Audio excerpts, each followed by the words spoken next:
आंध्र प्रदेश के मुख्यमंत्री चंद्रबाबू नायडू ने राज्य के लोगों से बढ़ती उम्र की आबादी को रोकने के लिए ज्यादा बच्चे पैदा करने की गुजारिश की है।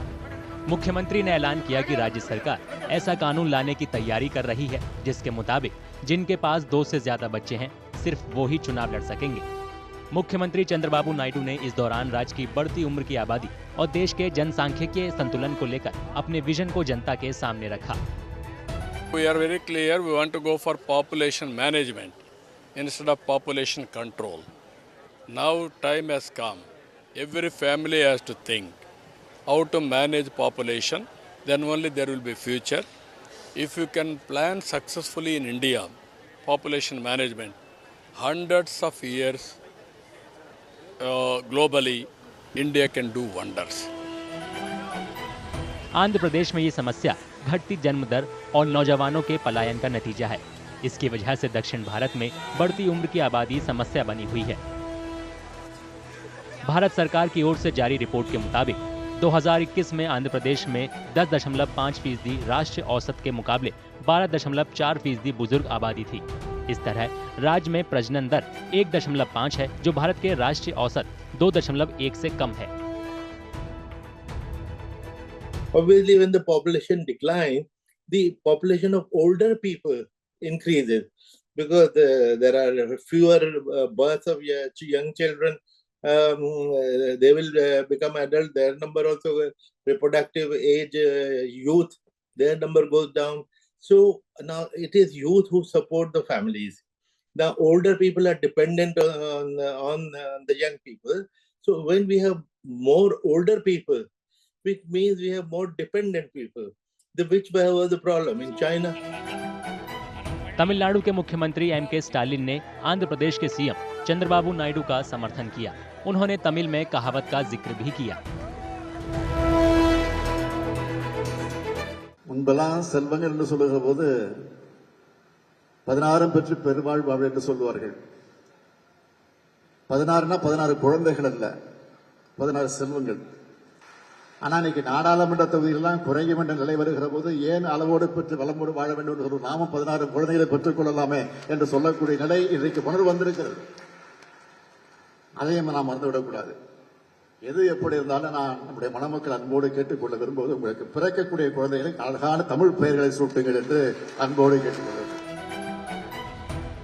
सांख्यिकी और कार्यक्रम कार्यान्वयन मंत्रालय की ओर से भारत में बुजुर्ग 2021 नाम से रिपोर्ट जारी की थी। इस रिपोर्ट के मुताबिक तमिलनाडु में बुजुर्ग आबादी साल 2011 में 75.10 लाख थी, जो 2021 में बढ़कर 1.04 करोड़ हो गई। 2031 तक इसके 1.42 करोड़ होने का अनुमान है। यानी 2021 में तमिलनाडु में बुजुर्ग आबादी 13.6% थी। इसके 2031 तक 18.2% होने की उम्मीद है। ऐसे में तमिलनाडु भारत में बुजुर्ग आबादी के मामले में दूसरा सबसे बड़ा राज्य बन गया है।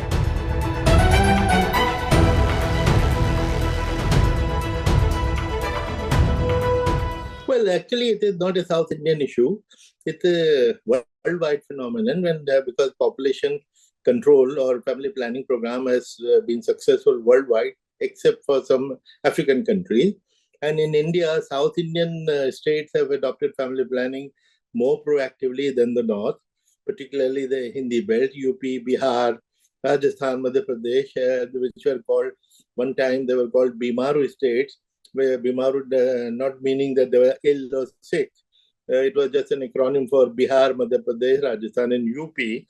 So in the North, the population continued to grow. In the South, population, their growth was reduced, which is why the numbers, the population growth came down in South India. आबादी बढ़ाने के बारे में स्टालिन और चंद्रबाबू नायडू का बयान दक्षिणी राज्यों, खासकर आंध्र प्रदेश, कर्नाटक, केरल और तमिलनाडु के लिए राजनीतिक अहमियत रखता है। इन राज्यों में करीब 25 करोड़ आबादी रहती है, जबकि भारत की कुल आबादी 144 करोड़ है। इस बीच इन राज्यों में होने वाली जनगणना से पहले चिंताएं बढ़ गई हैं। दक्षिण भारत के इन राज्यों में लोकसभा सीटों का परिसीमन और राज्यों को मिलने वाला फंड जनसंख्या के आधार पर मिलने से नुकसान होने की उम्मीद है, जबकि परिवार नियोजन कार्यक्रमों को दक्षिण भारत में सही ढंग से लागू किया गया है। delimitation does threaten to bring down the number of constituencies, and there is a belief that therefore they will get less money. If there are less people, the allocation, financial allocations will decrease.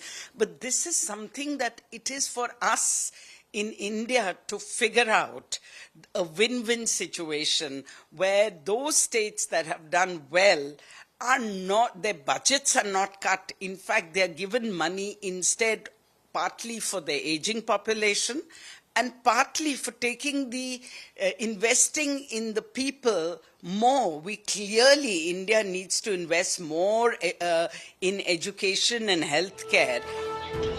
बावजूद इसके दक्षिण भारत के राज्यों को घटती जन्म दर और बुजुर्गों की बढ़ती आबादी की वजह से सामाजिक, आर्थिक और राजनीतिक चुनौतियों का सामना करना पड़ रहा है। भविष्य में होने वाली जनगणना इस मामले को और पेचीदा बना सकती है। लोकसभा सीटों का परिसीमन और राज्य को दिया जाने वाला फंड उन पर असर डाल सकता है। उत्तर भारत की तुलना में दक्षिण के राज्यों ने परिवार नियोजन को अहमियत दी है।